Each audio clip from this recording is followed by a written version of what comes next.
อ้าวรถบอลล่ำสิออกเดินทางแล้วบ่นี่ป้าขันแบบไงสิออกเดินทางแล้วบ่เสียงพี่หงเอาอลังการโซ่กันดิจ้าขอบคุณมากไปแล้วพี่น้องเอ้ยขันแบบไงคนน่ะสิไปเอาอายบ่เนาะคือสิไปจอดหันไปเบิ่งกันป้าสิมาหาอีหลาจ้ะนี่อีหลาก็สิขึ้นรถแล้วปาติโทอะอาน้อยสั่งลุยทีมงานเสียงวิหกอลังการโชว์เคลื่อนพ้นออกจาก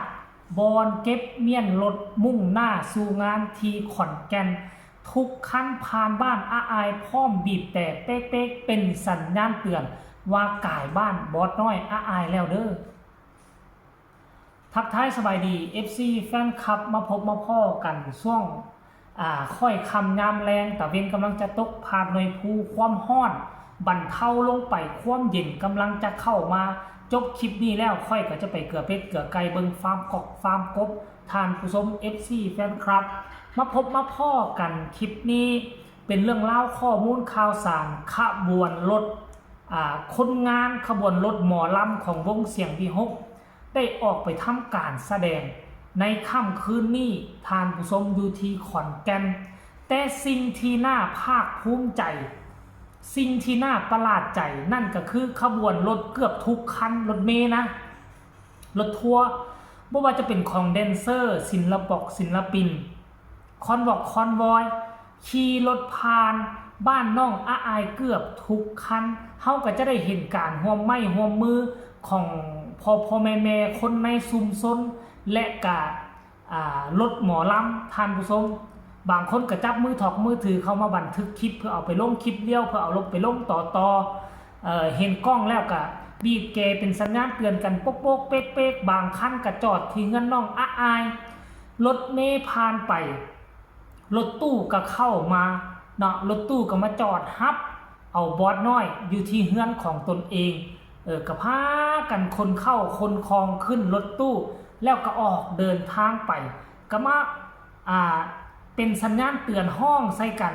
กับคนละแวกนั่นทานผู้ชมบอสน้อยอายไปแล้วว่าซันเดออกงานหลังจากพักมาได้2 วัน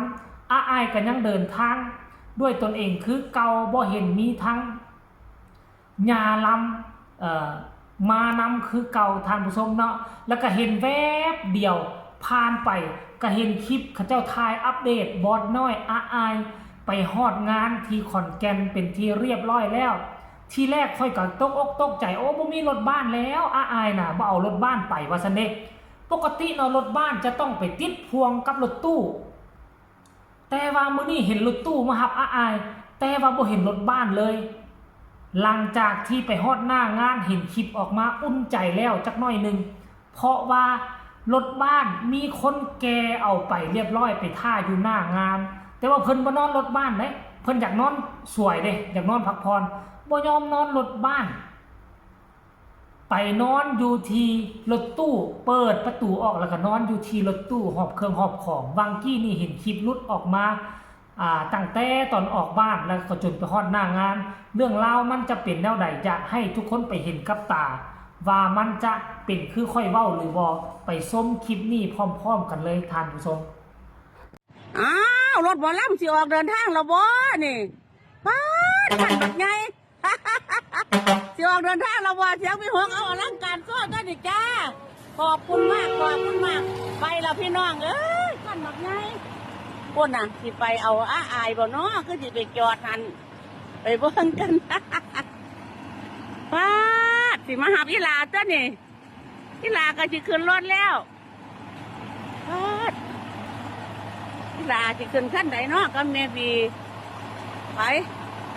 รถมาหาพี่ลาเราบ่ละโอ้ยอีหลาสิไปแล้วอีหลาสิไปน้ำแม่บีจ้ะนี่สิไปรถขั้นบักไงไปขนขวางขึ้นมาสันนั่นละป้าโธ่เดินทางปลอดภัยเด้อบีเอ้ยบี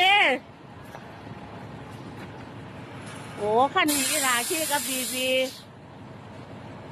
เนี่ยมตาแม่บีที่ผ้าอายขึ้นรถขั้นนี้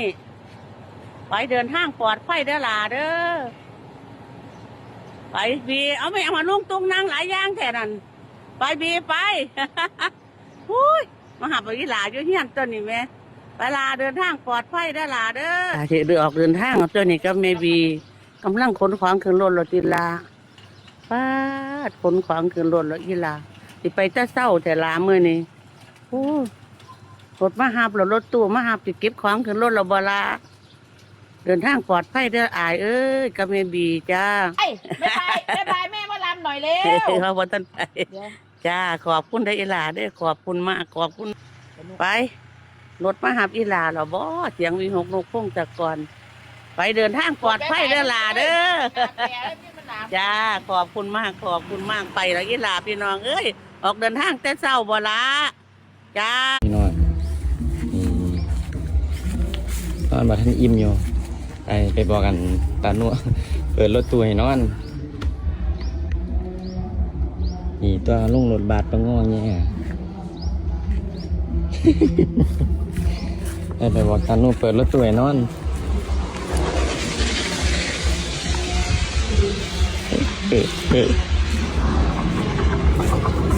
นี่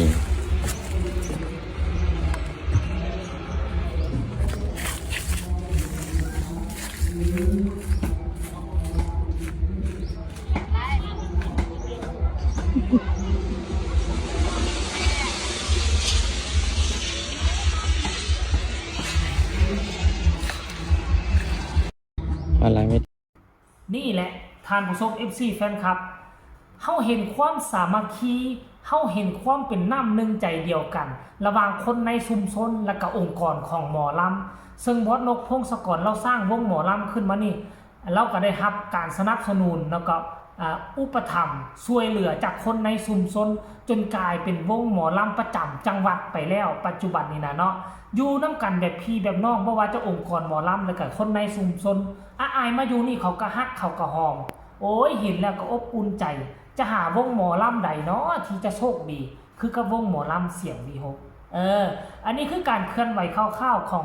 ลูกสาวบอสนกพงศกรบอสน้อยแห่งวงเสียงวีหกก็เอามาฝากเอามาต้อนกันเพียงซ้ำนี้ก็ให้ทุกคนติดตามตอนต่อไปว่างานค่ำคืนนี้ทางขอนแก่นจะอาญะหรือบอจะสังกะสีแตกหรือบอเพราะน้องอายกับวงเสียงวีหกนี่ไปแสดงม่องใดก็คือใส่ยานามว่าวงแหงสังกะสีแตกมาลุ้นกันว่าขอนแก่นจะอาญะคือคำเขาลือเขาซาหรือบอให้ทุกคนกดไลค์กดแชร์กดติดตามช่องนี้เอาไว้พอกันไหมในคลิปหน้าลาทานผู้ส้มไปก่อนสวัสดี